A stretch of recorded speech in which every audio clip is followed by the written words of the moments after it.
Can you get into your players' mental maps and what that means and how you use that? Yeah, I found, particularly with the more elite players that I work with, that they're constantly working on building a mental map of the game.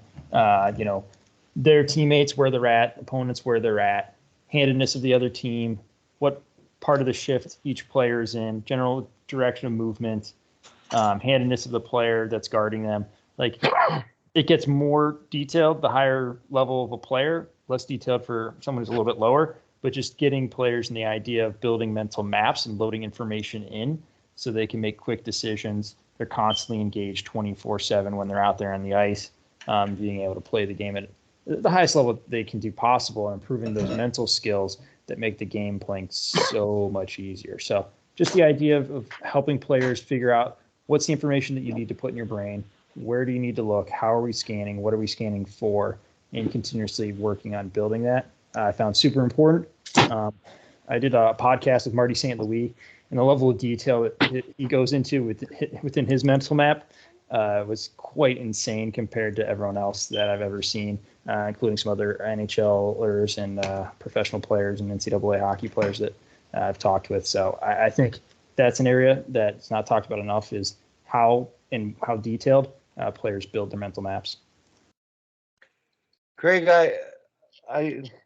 I feel that at the elite level, that's one thing, but I think in minor hockey, as soon as you start to play whole ice, you need a picture of structure of how you are going to be, where you're going to be in a situation, recognize your role, whether you're first, second, or third to that situation. So to me, mental mapping is the cue word of the structure. In other words, I use that claw, forecheck to begin teaching, read and act. So they spread out pressure, support, and time. And the same thing in the D zone, the shape of who's first, second, third, and how they will position as they learn to control their space from the inside out and keep the puck outside. So the mental map picture to me is give them a picture, let them figure it out at a young age. You're talking the pro mental map.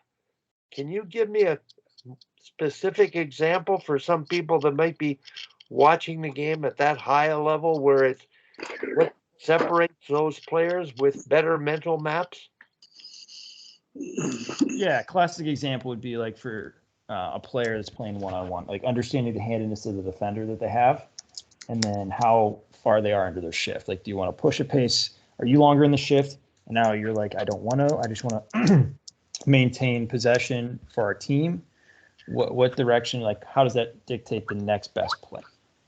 So that'll be the mental map that they're building, is understanding the information that allows them to figure out what's the next best play, or make that like one touch pass to the next teammate to keep things going. So for me, mental mapping is all about allowing the next best play, because you have the information, and how detailed it is dictates what you see as the next best play. Like the spinner, like you're going behind a net and doing a spinorama backhand to a trailing teammate as everyone else goes to the other side of the net. Like that would be an example of building mental map and understanding handedness, and where people are on the ice. So how does visualization play into that? I would say just like understanding where to look and where to scan and how you're trying to acquire information. Okay. Because really the mental map is about the retention, right? You're putting things in your short-term memory that you can pull right away to make a play. Yeah. Make a decision, make that defensive stop, make that close down, whatever it may be. Like, you've seen this a million times, and boom, you're able to get a step ahead. Or that they're on their forehand, they don't like to use their backhand, so you're able to cheat a little bit to that direction. Or their handedness, they got one hand on the stick. Well, okay, it's not very strong. I'm going to blast through that. They're tired, so I'm going to be able to get a step on them. Things like that. Now, to what degree at the elite level, their awareness of the nuances of the opposition and taking advantage of that like how far ahead of are they from the mortal hockey players or the youth hockey players that just, like to me saying 1, 2, 3, 4, 5 is one thing, but some of the thinking that goes on at the highest levels in terms of effective execution to me is mind boggling. Yeah, or even like attacking man versus zone. Like if you go against a team that's playing man on man, like how do you create time and space for yourself? You're working off the net, or you're running your check into a teammate or a teammate's check. Like how do you go about that versus a zone where you're maybe just looking to pop up in a space at the right time? Like that's something that they are understanding and looking for. And it's like, okay, where are the spacing? How are teams playing us? That would be one like really tactical high level thing. And then you got your technical stuff of like, okay, maybe this player isn't the most comfortable on their backhand. If I push him here, I can get a good step on him. Or like, okay, as soon as they bobble it, they freak out and they don't look around. So I'm going to jump them. Now, Craig,